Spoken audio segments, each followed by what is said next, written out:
What's happening, everyone? Welcome back to the workshop. Now this is workshop vlog number 7. It's Saturday the 16th of May, week 8 of the lockdown, and basically these vlogs are just my opportunity to connect with you guys, see how you're all doing, share some stuff that I'm doing in the shop, show you some updates and answer some of your questions. So let's just jump into it.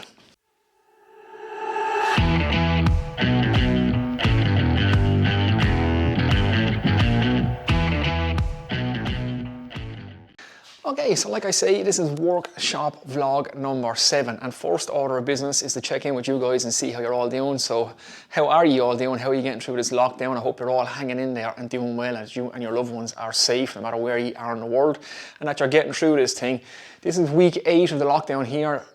Like I say, this is Saturday, 16th of May. So from Monday, some things are opening back up again, like hardware stores, and people who work outside get to go back to work. Now, a lot of the work that I do is still off the cards because I do a lot of domestic work and I work inside in people's houses. So technically that's still not allowed to go ahead. But I have been doing a few odd days here and there. I service 2 pharmaceutical businesses, and I've had a bit of work with them because they are considered essential services and essential work, so they have to be carried out. So a little bit here and there, not much over the last 8 weeks, a couple of days here and there, but from Monday it might get a little bit busier again. I can take care of some outside jobs, so it would be nice to get my day job back up and running again because it's a bit of a struggle at the minute. So there we go, that's week number 8, checking in with you guys and seeing how you're doing. So the next order of business, I've just hit 10,000 subscribers, which is absolutely fantastic and at the same time mind-blowing. So I just want to say thank you to everybody who's supported the channel so far for all your questions, comments and advice. It's greatly appreciated, and it spurs me on to keep making these videos because you guys seem to be enjoying the content. And welcome to all the new subscribers. I hope you guys are enjoying the content too. 10k subs it's quite a big milestone. 10,000 people is a lot of people. Like if I was to throw a barbecue and invite all you guys around to try and feed and give beer to 10,000 people would be quite an endeavour. That would almost be like a festival. So yeah, it's a lot of people. I would need a few articulated lorry load of burgers and beer to try and keep you guys happy. But yeah, I just want to say thanks and a great milestone. I am overwhelmed and amazed that 10,000 people out there are tuning in to watch what I'm doing in the shop. And again, thank you for all the support. Okay, next piece of business, I have some new t-shirts available. The Wood Life, play on the words the good life, but just we stuck wood in there because that's what we're playing with in our workshops. A little scraper playing in the middle, just for something a bit different. And I quite like the design. I think it's a little bit understated, and yeah, I quite like them. So they're available on mugs and different things and some stickers if you wanted to grab one and help support the channel. I'll leave links in the description below. Now, during the times that we're in, obviously a lot of people are out of work and stuff, so there's no obligation whatsoever for anybody to ever buy any merchandise or to give any money to this channel. Keep watching, keep enjoying the content. I'm going to keep making it regardless. But if you are in the position to support the channel, there are t-shirts available. That's just one way you could do it. And I also have Amazon affiliate links. I'll leave them below as well. Just if you're buying anything on Amazon and you use those links to get there, I get a couple of pence from the sale. So it's one way you can go to support what I do here in the shop. So there we go. That's the plug and the business side out of the way. Let's go look at some tools that I've picked up. Okay, onto the tools, and a couple of little things arrived yesterday from Workshop Heaven. Now, I'm not sponsored or affiliated to anybody, you know that on this channel. These are ones I bought with my own money. So I got a couple of Simon James Holdfasts, and I also got a little Plough plane, which I'll show you now in a second. But I love these Holdfasts. They're really nicely made. They're powder coated. And Holdfasts are absolutely fantastic. I don't know why I didn't buy these years ago. When it comes to clamping stuff to your bench, they're brilliant. It's just hammer them down and it locks on, and it works with this Moxon voice great. Just a simple tap and they're up and out of the way, and you can just lift on and off the voice onto the bench. Line it up to where you want it. Slight tap. Just like that. And then that's shaking the whole bench. It's great, fantastic, they're really well made, I really like them, and it's so easy to clamp anything to the workbench, and it really works great with this Moxon voice. So that's a nice little buy. So yeah, that's the Holdfasts, and I don't know why I didn't buy these years ago, like I'm saying, because they're so quick and so easy to use, and the clamp and force they provide is phenomenal. They just lock this moccasin vise onto the bench and anything else. They were £49 sterling for the pair, and they also come with a free 19mm non-breakthrough auger bit, and the auger bit is just non-breakthrough. It has no screw on the top, so it doesn't pull itself through, so you don't bust out the other side when you're drilling with it. It's good and sharp, and it seems to be a really well made one. So yeah, made in Japan.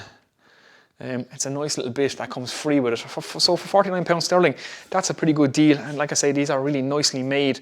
And if you wanted to clamp anything to the bench, it's no problem whatsoever. So say if you're working on this piece, you can take it to the edge of your bench. Now that's welded to the bench, and you can stand here and work away. If you're worried about marking your piece, you can always put another piece on top of that and clamp it down. So super fast, and you can use it with the apron of your bench, so you can send them in to the front of your bench to clamp anything to the side of your bench. Use them as dogs, stops, whatever. Fantastic. I highly recommend you get yourself a set of Holdfasts if you haven't already. It kind of does away with the need for a lot of clamps or vices. These things just do the job nicely. Right, just to give you a demonstration using these Holdfasts with the apron, just a quick look at what it looks like. Now I've had these holes drilled already, but they're drilled with a 20mm bit, so they're a little bit oversized for these Holdfasts, but still work perfectly. It's only a millimetre after all. So drop your board against the side of your bench, put in your Holdfast, slide it home, and a couple of taps, and now that's welded to the side of your bench. So it kind of does away with a need for a lot of vices, and if you're stuck, you wanted a cheap alternative to use with your bench, then Holdfasts are definitely the way to go. They're really strong, really powerful, and not that expensive. So 49 quid gets you a set of Holdfasts, and you can clamp anything, anywhere on your bench. And I'm going to use it to hold down my miniature workbench. I'm going to drill a couple of dog holes back here. I'm going to clamp the back legs with the Holdfasts, and it'll keep this stable when I'm using this vise and when I'm planing stuff on top of this. So it's a win-win. Get yourself a set of Holdfasts. I love them. Okay, next up then, I bought a little plough plane. Now this is a Quang Sheng Lubin plough plane, again from Workshop Heaven. This arrived as well yesterday with the Holdfasts, and it's a really nice little plough plane. I want to get more and more into the hand tool side of things, so I want to make a couple of boxes completely with hand tools. That's the plan. I really enjoy the hand tool woodworking. There's no dust and no noise, and it's a real pleasure to use. Now, really nicely made, but there's a little flaw. The fence with it is not great. It looks like it might be cherry, I'm not sure, but it actually had a screw missing. I'll show you that now in a second. It came sealed in this bag, and the screw wasn't in the bag, so it didn't fall out. It obviously just got through quality control, and yeah, the screw was missing, and it still got put in the bag and sealed up. So I haven't contacted Workshop Heaven about it. I'm sure they'd replace it, no problem, if you asked them, but I'll be honest with you, I'm not really too put out about it. I put a screw in it. I'll probably remake this fence with a nice piece of walnut or something and finish it a little bit better. The finish on it could be better, but the plane itself is really nice, so I'll give you a close-up of that now. Okay, so there's a close-up of the plane. Now it's a really small, little kind of dainty kind of a thing. You'll get 3 fingers or maybe even 2 fingers in there, and I suppose you have to keep your hand on the fence to keep it against your workpiece. But yeah, it's really small, but really nicely made. Apart from this fence, there's a little chip on the corner here. It's not really finished very nicely. It could do with a finish applied to it, so a quick sand up and maybe a nice finish, and it would make it a nice a better quality fence. Like I say, I think it's a piece of cherry, but it was this screw that was missing here. So you can see that's the screw that comes with it, and I just have this little brass screw in, so that was completely not in the fence and wasn't in the bag with it. So yeah, that's a little quality control issue there. But other than that, it seems really, really nicely made. Again, it's for putting in rebates and dados into, say, your boxes and stuff, so for putting lids in and bases in and all that kind of stuff. Comes with a bunch of different cutters, so I'll show you. That's a 1/4 inch one there, so it has metric and imperial cutters with it, and it also comes with a saw, which I'll show you now. Okay, here's a quick look at the blades, a quick close-up on them. Hopefully the camera's able to pick this up. It's struggling with the light at the minute, but you have an imperial and a metric equivalent. So you have your 9mm or your 3/8, a 12mm or 1/2 inch. You have 3mm or 1/8 of an inch, and you have a 6mm or 1/4 of an inch, and that's what's in the thing at the minute. So that all comes with it, which is quite nice. And they seem razor sharp. It is A1 tool steel or O1 tool steel. O1 tool steel, I think, which is a good quality tool steel. It's a little bit softer than A1, so it's easier to get a really sharp edge on it, but it wouldn't be as hard as like A1, I think, which is what comes with the Lie-Nielsen and stuff, and the Veritas. So yeah, not too bad other than that fence. Now there's also a saw with it, I'll show you that. Okay, there's a quick look at the saw. So that just attaches on there like so. And again, it's a nice little feature. You can cut straight lines in the top of a piece of material, a piece of timber. So if you wanted to pre-cut your dados or your rebates, you could use this to cut straight into the top using your fence as a guide. So you'd have a straight edge along the side of your piece and you cut a straight line in the top of it and then chisel it out if you needed to. So that's a nice little feature. That's just a bracket for holding it on, 2 thumb screws. So yeah, that's everything that comes with it. It seems really nicely made apart from that fence and the screw that was missing, which I am a little bit disappointed in, I would have to say, but I might remake this fence out of walnut or something, make it a little bit nicer. Other than that, the knurling and stuff is quite nice. The finish on it is quite nice. Little few flaws here and there, but at this price point, you wouldn't expect too much more than this. And this is actually on sale at the minute on Workshop Haven. So if you're in the market for a little plough plane, you want to get yourself a decent quality one, yeah, it's not too bad. You have a little depth stop here, so you can adjust that, nice and simple. So yeah, there you go. That's my new plough plane. So time to make some hand tool boxes. Okay, just give you a quick demonstration on how it works then. So let's take this little bit of sapele. If I wanted to put a little rebate in the edge of this, or a rabbet as you might call it in the States, just get that on there, hold it down with this guy. Just like that. Take this. Again, I think it's like 3 fingers in here, and you want to keep pressure on your fence in against it.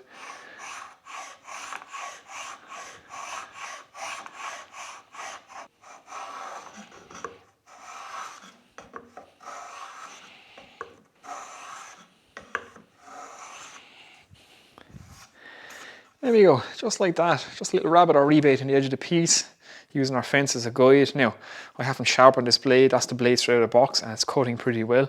Again, sapele is soft enough. But yeah, there you go. A nice little tool for putting rebates and dados into things. A little plough plane. Okay, so that's a quick look at the tools that I've added to the shop. Some Holdfasts by Simon James from Workshop Haven, and a Lubin plough plane, or a Quangsheng plough plane. My technique is not great with it yet, but it's going to require a practiced hand, and the more I use it, the more I get used to it. So yeah, I really like it apart from that fence. And they're on special at the minute, so if you're in the market for one, maybe check one out if you so choose. Now on to some of your questions, some of the questions you guys had for me about some of the projects. We'll address some of them. Let's start with the Moxon Voice. It's working great, I love it, and with the Holdfast now, it's even more stable and quicker and easy to clamp it to the bench. One of you guys asked about the pins at the back. Are they going to mark the timber? Yes, they do mark the timber slightly. Maple is kind of really dense, close grain wood, so it's hard to mark it and put dents in it. But I've added just the brass strips. I was originally going to put those brass strips on the front to protect it from the cams themselves, but to be honest with you, the cams are only burnishing the front of the voice. They're not really marking the maple, so it's only shiny where the cams have been rubbing off it. It's like it's just having a burnishing effect for all the world. But at the back, it was pulling the pins slightly into the wood, so I just added the brass bits. That has cured that.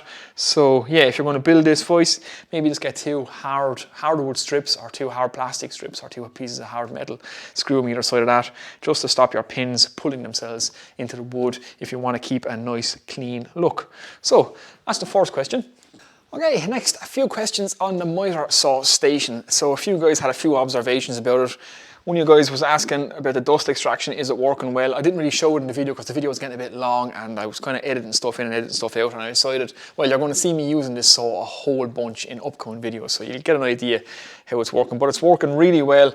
The dust, it kicks it all in that direction, and it just naturally falls down that gully anyway. And with the air pulling from the main dust extractor, it really sucks that dust down there. And using the additional shop vac, so when you guys ask me why the additional shop vac, well, splitting the 100mm hose into 2 hoses, I was kind of losing a bit of pressure. So I'm using the 100mm from my main dust extractor, and I'm using this 30mm hose to the top from my shop vac. And the shop vac was going spare, so I just put it in there. I might as well use it, otherwise it would have been doing nothing. So that's helping. Now it's still not 100%. I don't think you're ever going to get 100% with a miter saw, but it's a damn sight better than what it was. Another question you guys asked me, would I make this lower? Well, I can't really make it lower because my hand just goes in underneath this, and I can't make it any narrower because this thing swings to 50 degrees this side, 60 degrees this side, and has such a long back on it that those bars would come out through the sides. And it also has a bevel left and right, so that's as kind of small as I can make it to suit this particular miter saw. So that's it. Another question he had about putting a grill over this. Yes, I do intend to put a grill over the top of the dust extraction, or this cowl gully, I suppose we can call it now, to stop any large pieces of timber or anything falling down into my hose. So yeah, that addresses some of those questions. So another question some of you guys had was about fences and building fences along the bench to put stop blocks in and for aligning long lengths of timber. I actually addressed this in the original video, but it didn't make the cut because again the video was getting too long. But I didn't put them in because I wanted to keep my worktops clear. I wanted use of these worktop spaces when I'm not using the miter saw, so I didn't want to build a fence that would be sitting in the middle of my bench. Another reason I didn't do it is because the only fences that really matter are the ones on the miter saw. Your blade is aligned perfectly to these fences, not to the fences out here, and any long lengths of timber will still have to make contact with the full length of this fence regardless of what's going on out here in order for that cut to be true. So I didn't put them in. Now I know they're very handy when you put measuring tapes on them, and you can set stop blocks up if you're doing a lot of repeatable cuts. So I might put the T-track into the top of the workbench. That'll be an upcoming video if I decide to do it, and I'll put on the stick-on measuring tape as well that I can clamp in a stop block. But that will sit into the top of the workbench. I'll route that in rather than building fences. So that's why I didn't put the long fences either side. I wanted use of my worktops. The only fences that really matter are the ones that are on your miter saw anyway.